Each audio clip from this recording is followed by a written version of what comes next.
What's going on, guys? ¿Cómo están? BugaLuis here and welcome to another match review here on the channel. And today we're gonna talk about the derby, the Manchester derby that was today. It was 2-1 for the citizens. Manchester is blue, and I gotta say this match was a game of two halves, most definitely. It's the biggest cliche in football, but it applies on this match because the first half was, as I predicted, it was gonna be very boring when Mourinho actually parks the fuck out of that bus. I mean, when he parks that bus so tight, there's no way you're gonna break United down. Actually, City were having the ball all throughout the first half, and they couldn't create anything to break down the defense of United. That composure that Mourinho brought to this side is really amazing, and I'm just stunned about this because City had to get a goal from a scrappy set piece. They actually got a goal from a scrappy set piece. Manchester City, the team in Europe which is playing the best football out there, had to get a goal from a scrappy set piece. Actually 2 goals to win the match. But that doesn't really matter because overall it was, like I said, a game of two halves. So right away, I want to start talking about how the two teams set out to play. I already talked a little bit about Mourinho, because he started the game setting back, like I said, a very tight defense. The lines, both midfield and defensive lines, were really brought down, and just Lukaku up top. You could definitely see that four or five people, in front of the ball, and then Lukaku just up top. You could see that it was really clear every time they went to defense, and City just played the ball. United let City play it, and City didn't manage to actually create anything about it. On the other hand, I would say that Pep Guardiola set up his team like set in stone, I think it is for now. You have on the left Fabian Delph. When Benjamin Mendy comes in, probably he will come in back again. We're not too sure about that because Delph is actually playing very good, except for his 2 mistakes throughout this match. In the left center back, we have Otamendi, which Otamendi has been growing amazingly under Pep Guardiola. I gotta say that Otamendi is one of the biggest players of surprises like in this season all around Europe. I gotta say he has really surprised me about how good he has become under a new manager. On the right center back, Company, right Kyle Walker. I forgot about Ederson in the goalkeeper position.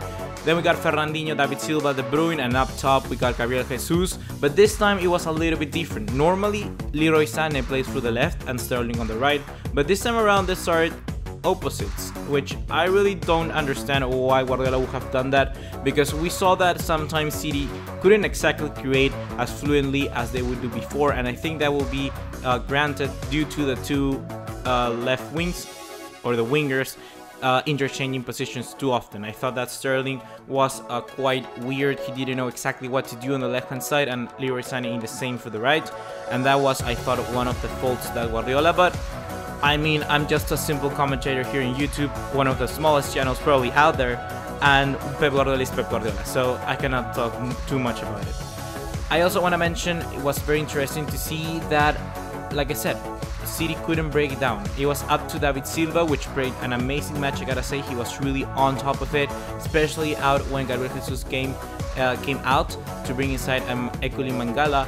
David Silva was left alone as a sole center forward. Sometimes under Pep Guardiola we have seen people like Cesc Fabregas play that position before, but I gotta say that David Silva would have been probably better suited to that position and actually allowed for a little more spaces to be created. Also, it was very good that United got the goal in the middle time before the halftime, because that allowed them to attack a little bit more, and City then had more spaces to go in behind. I gotta say that the first goal for City, like I said, it was a very scrappy goal, but the defense of United was, I think, a little bit too shaky to my liking. Romelu Lukaku, again, his clearances these 2 times at the end for the goal were quite surprising, really. You would expect a little bit better just from out of any player. I don't want to say or disrespect Lukaku, but I gotta say that Lukaku needs to work a little bit more on that technical type. I think he needs to be thinking quicker, because you cannot commit these errors, because at the end, like you saw today, that's gonna make you concede goals or that's gonna make you lose the game, and actually Lukaku did both in this time around, so that's quite worrying for Mourinho. And I actually think that probably in the next match days, if Zlatan gets his game back on, I would actually play Zlatan over Lukaku. But I don't know, what do you Manchester United fans think about that? Leave that on your comment box down below. And now next up for this goal for United, it was a good cross from, I think it was Young. A good cross into the box. Then Fabian Delph, very bad mistake.